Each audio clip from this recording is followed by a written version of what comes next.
¿Por qué razón nuestro mundo está mal? ¿Por qué razón la casa de muchos está mal? ¿Por qué razón los negocios están mal? ¿Por qué muchas cosas, aunque vengo a la iglesia, no están funcionando? Quiero que vayan conmigo a Isaías por un momento. No se me vayan a aterrorizar con el pasaje, pero es algo que Dios ha estado inquietando mi corazón. Y mira lo que dice Isaías capítulo 59. Si tú eres un buen discípulo estarás tomando nota, luego quieres revisar esto de aquí.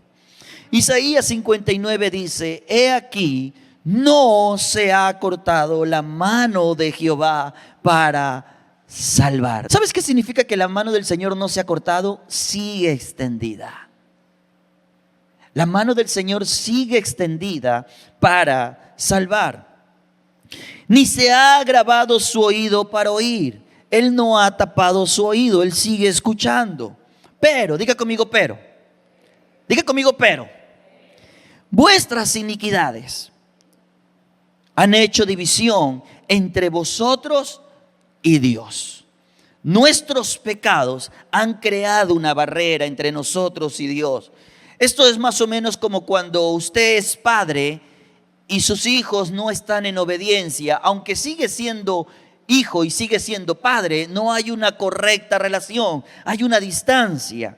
Y cuando el pueblo del Señor permite que el pecado entre en su vida, la relación ha creado, el pecado ha creado una brecha, divide la relación entre Dios y su pueblo. Vuestros pecados han hecho ocultar de vosotros su rostro para no oír. No es Dios quien se aleja, es el ser humano.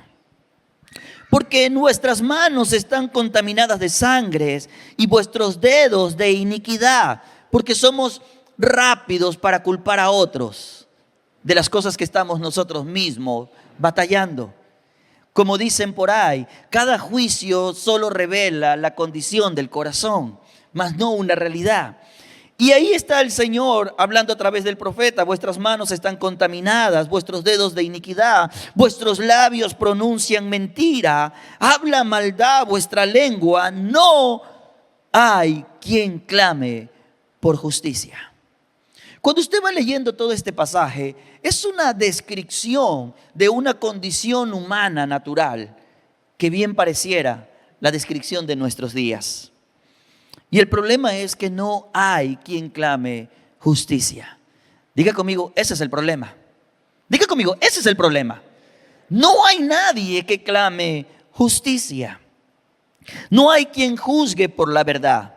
Es más, confían en vanidad y hablan vanidades, conciben maldades y dan a luz la iniquidad, incuban huevos de aspides y tejen telas de araña. El que comiere de sus huevos morirá. O dicho de otra manera, la paga del pecado es la muerte. Y si los apretaren, saldrán víboras. Bien dicen, las presiones sacan lo que hay adentro. Usted quiere ver cuánto del Señor hay en usted, conduzca en Guayaquil. ¿Usted me entiende? Un poquito de presión en el tráfico. Uno, Dios te bendiga. Diga conmigo, ay, ay, ay. Sus telas no servirán para vestir, ni de sus obras serán cubiertos. Sus obras son iniquidad y obra de rapiña está en sus manos. Sus pies corren al mal, se apresuran para derramar la sangre inocente. Cuando leo esto, pienso en todo lo que estamos viviendo. Si usted está en el lugar equivocado, en el momento equivocado, y usted no tiene nada que ver, pero hay una situación en el lugar, usted podría ser expuesto. Y la sangre inocente puede ser derramada. Sus pensamientos, pensamientos de iniquidad, destrucción y quebrantamiento hay en sus caminos.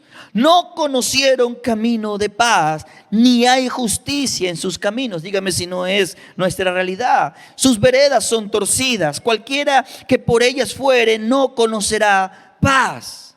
Por esto se alejó de nosotros la justicia.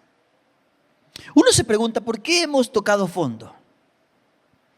¿Por qué las cosas están tan mal?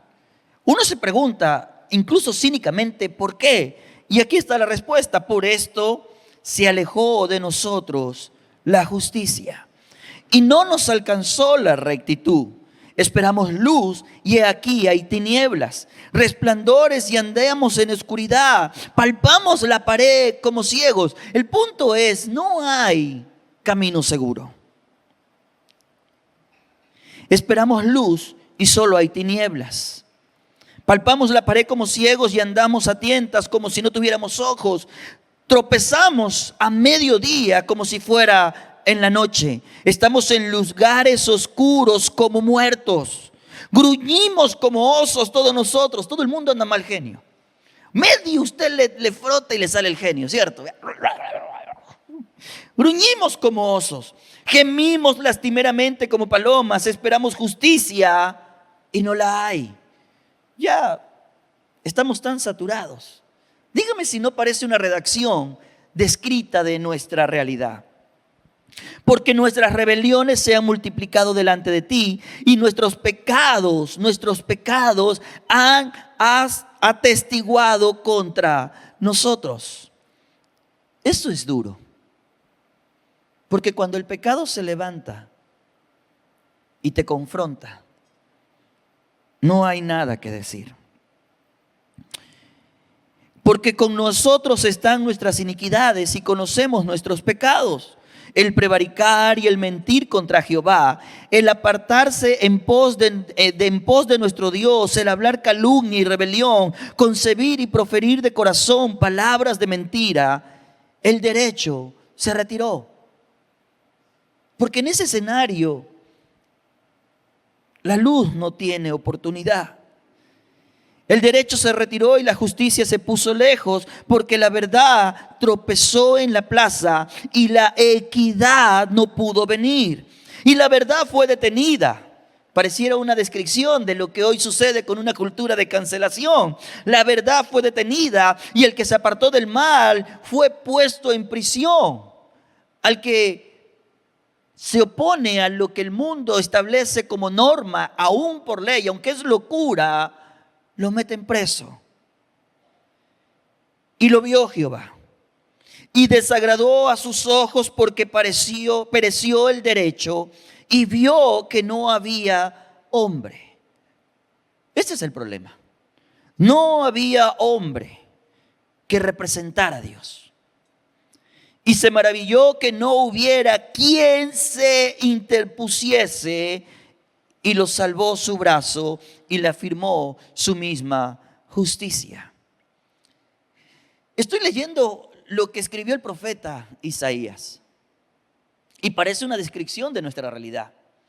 Y lo ve el Señor y el Señor le golpea que no haya alguien que represente su imagen. Que no haya alguien que represente su autoridad, que no haya alguien que represente correctamente. Obviamente, antes de Cristo esto era una crisis. Por esas razones que Cristo vino. Cuando tú ves a Pablo explica por qué vino Cristo. Porque, mira, esta realidad describe la condición humana.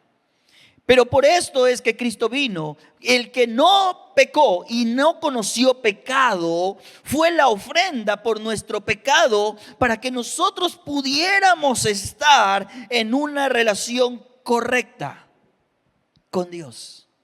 El Señor no aceptó vernos lejos. Entonces, ese pecado que se interponía, el que no conoció pecado, se hizo pecado. En otras palabras, Él ocupó el lugar del pecado, y el pecado que nos separaba, ahora ya no nos separa, porque Él es el mediador, Él es el camino entre el corazón humano y Dios. Por eso necesitamos a Cristo.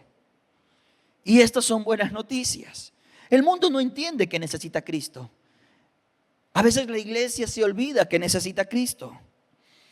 Pero Jesús no solamente vino a restaurar nuestra correcta relación con Dios, sino que también vino a recuperar todas las cosas que se habían perdido a causa del pecado. Cuando Dios crea a Adán, y lo pone en el huerto del Edén, le dice: yo te voy a delegar a ti la autoridad para que tú gobiernes el mundo, para que tú puedas desarrollar en el mundo todo mi plan y mi propósito. Pero el pecado que rompe la relación con Dios hace que esa autoridad delegada sea usurpada y sea desfigurada de su propósito. Cuando leo Efesios, pienso en las palabras del apóstol Pablo, cuando se nos habla de que Dios nos ha dado a conocer su misteriosa voluntad respecto a Cristo, la cual es llevar a cabo su propio buen plan. Y el plan es el siguiente: que a su debido tiempo Dios reuniría todas las cosas y las pondría bajo la autoridad de Cristo. Cristo recuperó todo por el diseño de Dios. ¿Para qué? Para luego volver a dar esa autoridad al ser humano, solo en su persona. Por esa razón, cuando usted va a Mateo capítulo 28, Jesús se acerca y Jesús le dice a los discípulos: se me ha dado toda autoridad. Yo vine para restablecer la relación entre Dios y el corazón humano, porque el pecado está en medio y el que no conoció pecado se hizo pecado para volver a restaurar esa relación. Eso es el evangelio.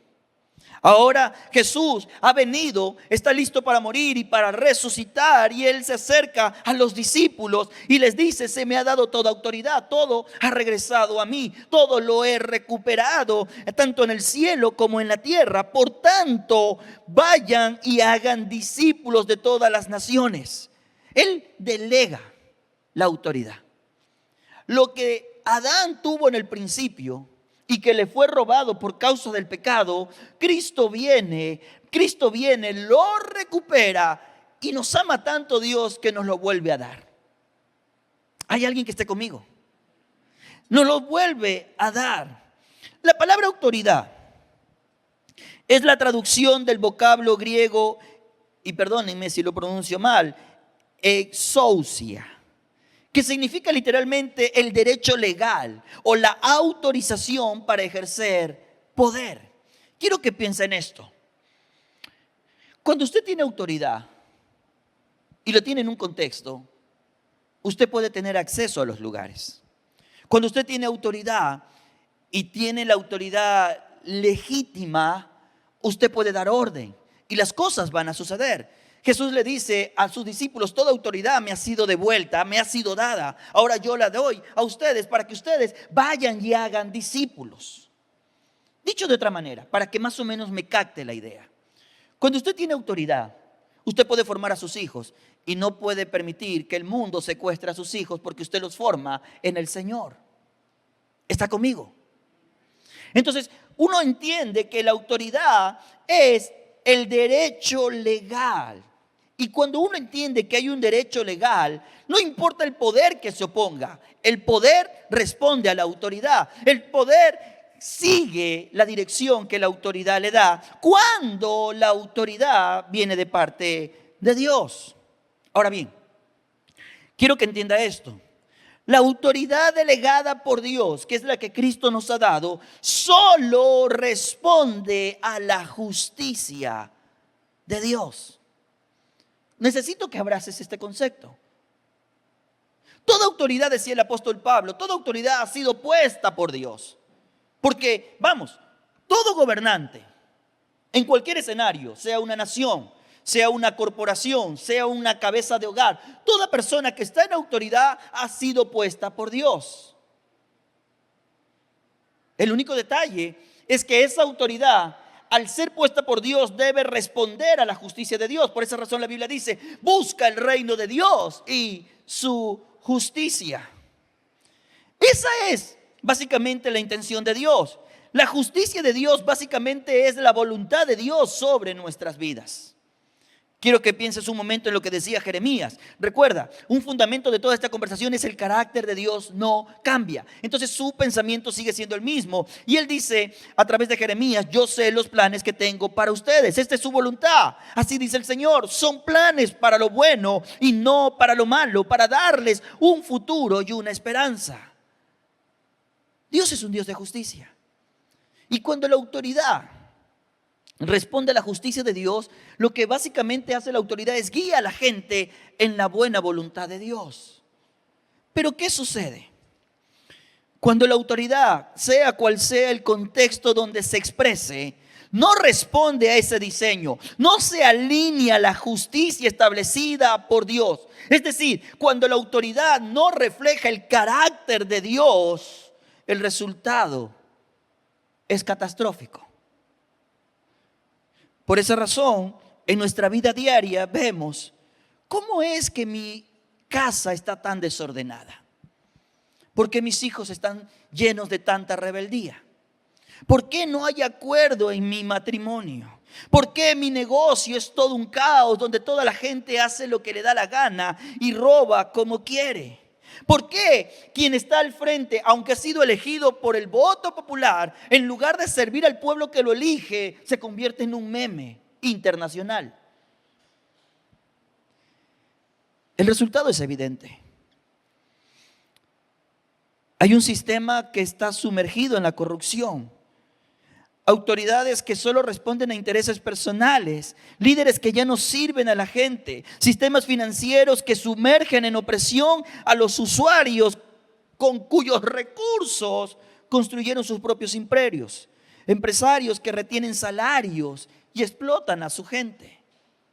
Obviamente, cuando la autoridad que ha sido puesta por Dios no se alinea a la justicia de Dios, al carácter de Dios, el caos se hace evidente. Porque déjeme decirle, toda autoridad ha sido puesta por Dios.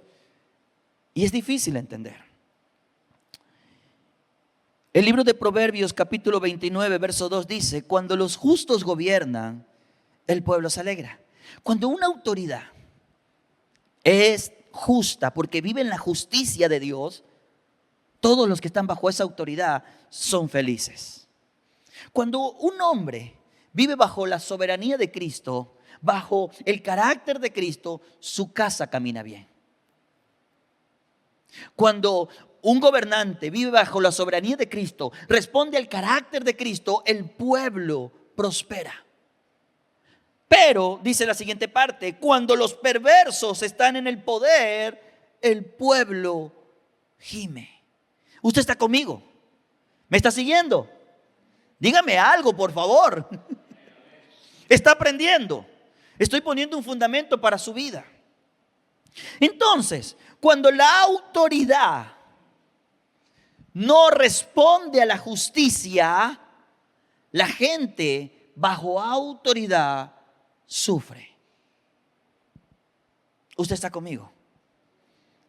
Entonces, cuando un empresario no es justo con sus colaboradores, esa gente sufre.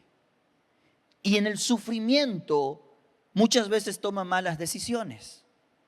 Por esa razón le tiene que robar al empresario, para tratar de suplir lo que no está recibiendo, para tratar de compensar lo que no está gozando. No está bien, está mal, porque eso solo ahonda el problema.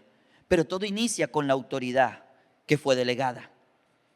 Cuando un gobernante solo trata de usufructuar para sí y para su grupo, todo el sistema se corrompe. Y cuando el sistema se corrompe, hay violencia. Todo lo que leímos de Isaías es una descripción de eso. Entonces el problema surge cuando la autoridad que ha sido puesta por Dios no responde a lo establecido por Dios. Ahora, quiero hacer una pausa aquí. El poder responde a la autoridad. Así como la autoridad responde a la justicia, el poder responde a la autoridad.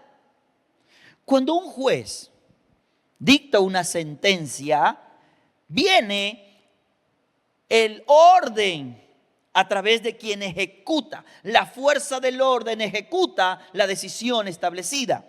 ¿Qué significa esto? El juez dicta la sentencia, pero viene el alguacil y ejecuta la sentencia. Hay el poder. ¿Me estoy explicando? Cuando la iglesia entiende la autoridad delegada por Dios, usted en su vida entiende la autoridad delegada por Dios, usted entiende que el poder de Dios está a favor de esa autoridad. Cuando esa autoridad legitima su posición. que no siempre es así. El poder de Dios radica en su palabra. Dios no niega su palabra. Por esa razón es que oramos en el nombre de Jesús. Por esa razón oramos conforme a lo que está escrito. Escrito está. Hay una serie de escenarios donde la autoridad no se alinea, no refleja el carácter de Dios y usa el poder equivocadamente. ¿Por qué? Porque el poder responde a la autoridad. Y hoy lo vemos. Una autoridad ilegítima en X lugar usa el poder militar para reprimir a la gente. Una autoridad que desvirtúa la justicia de su posición pervierte el sistema de justicia. ¿Está conmigo? Yo espero que usted me esté agarrando, porque esto es algo que el Espíritu de Dios está hablando. Hoy vemos el poder financiero hundiendo al mundo en pobreza. Hoy vemos el poder comunicacional cancelando la verdad, llenando al mundo de terror y desinformación. Hoy podemos ver el poder físico, la fuerza, reprimiendo a los débiles y a los indefensos. Cuando los que son cabeza de hogar no están revelando el carácter de Cristo, empezamos a ver el machismo como una expresión del poder mal usado. Este es el detalle. El abandono y el abuso de la autoridad desvirtúan la naturaleza justa de esa autoridad. Cuando yo abandono mi autoridad y cedo mi espacio, siempre es ocupado por alguien. El punto es que quien lo ocupa o no tiene el corazón alineado con Dios o no tiene la capacidad, y entonces termina siendo un caos para quienes están bajo esa autoridad. Un hombre, por ejemplo, que abandona su autoridad espiritual en casa y que luego viene quien viene detrás, en este caso hablemos de una mujer, su esposa, obviamente se crea un desorden y en ese desorden hay cosas que no funcionan. ¿Por qué? Porque el abandono da espacio a que sea usurpada la autoridad y no siempre responde a los propósitos eternos. Cuando hay abuso, es porque quien ejerce la autoridad no quiere crecer al carácter del Señor. Entonces, como no quiere crecer, no se alinea y hace uso del poder para sostener su autoridad. Porque quiere gozar el beneficio de estar en autoridad, pero no quiere rendirse a lo establecido por Dios. Esto se ve tan sencillo como, por ejemplo, en mi casa se hace lo que yo digo. Aunque lo que tú digas no tiene nada que ver con lo que tú haces. ¿Está conmigo? Diga conmigo, ay, ay, ay. Pero Dios está desafiándonos. Quiero contarles una brevísima historia que está en el libro de los Hechos. Un grupo de judíos viajaba de ciudad en ciudad expulsando espíritus malignos. Ellos trataban de usar el nombre del Señor Jesús en sus conjuros y decían: te ordeno en el nombre de Jesús, de quien Pablo predica, que salgas. 7 de los hijos de Esceva, que era un hombre en un lugar y era un sacerdote principal, hacían esto. En una ocasión que lo intentaron, porque uno, puede disimular durante un tiempo, pero el tiempo saca a la luz todas las cosas. En una ocasión que lo intentaron, el espíritu maligno les respondió, porque siempre te tropiezas con alguien. Y el espíritu maligno les respondió: a ver, párame un ratito el juego. Yo conozco a Jesús y también conozco a Pablo, pero ¿quiénes son ustedes, pues? ¿Quiénes son ustedes? Entonces el hombre con el espíritu maligno se lanzó sobre ellos, logró dominarlos, los atacó con tal violencia que ellos huyeron de la casa semidesnudos y golpeados. Esto parece meme, pero es el problema de la iglesia. Quiere ejercer autoridad de forma ilegítima, porque no está alineado al carácter de Cristo.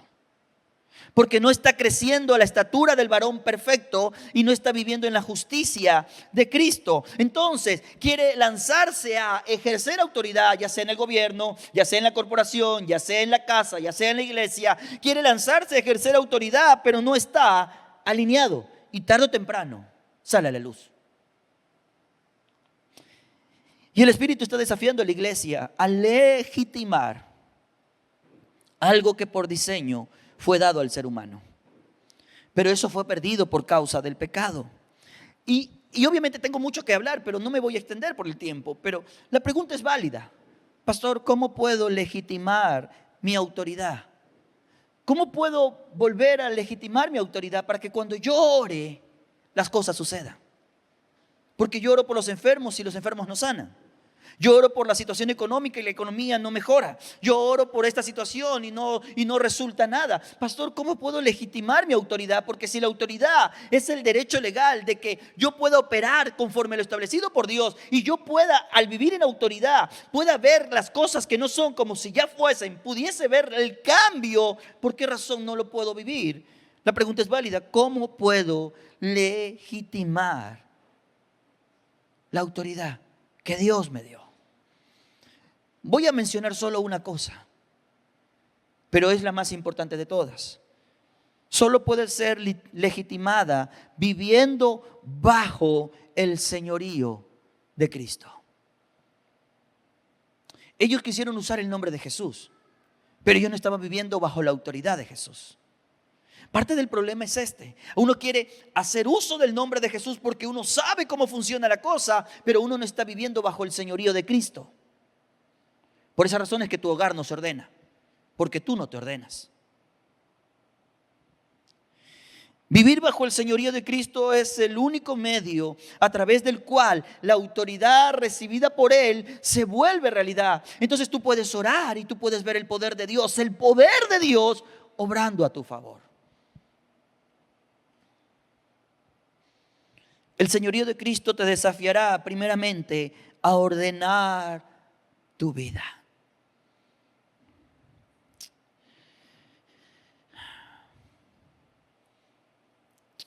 Una vida desordenada no refleja la autoridad de Cristo sobre uno.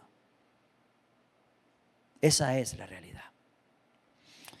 Y si tenemos una conversación honesta cara a cara, hay áreas de nuestra vida que no están ordenadas, están en desorden. Y ese es el día donde decimos: Dios, yo quiero volver al orden. ¿Para qué? Para que pueda legitimarse la autoridad que me has dado y puedan cambiar los escenarios de mi vida. Debes saber que Dios odia el desorden. Dios odia el caos porque son producto de la rebelión. Usted recuerda cuando Génesis 1 dice: la tierra estaba desordenada y vacía. El diablo había sido arrojado del cielo y había estado en la tierra y estaba en caos toda la tierra. La tierra estaba en caos. Estaba desordenada y estaba vacía. Y siendo muy honestos, hay áreas de nuestra vida que están desordenadas y están vacías.